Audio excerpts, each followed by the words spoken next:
5 tips for stress-free life with meditation and mindfulness.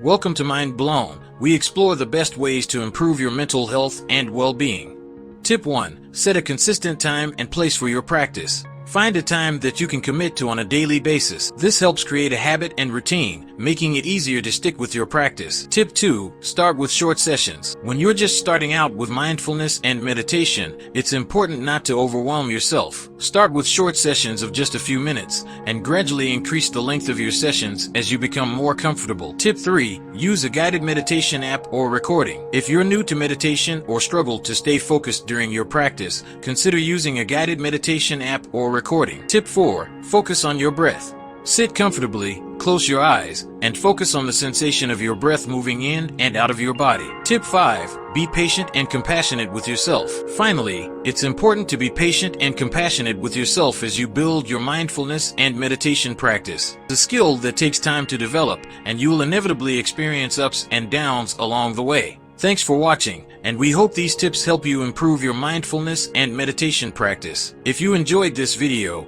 don't forget to like, comment, and subscribe to Mind Blown for more videos on improving your mental health and well-being.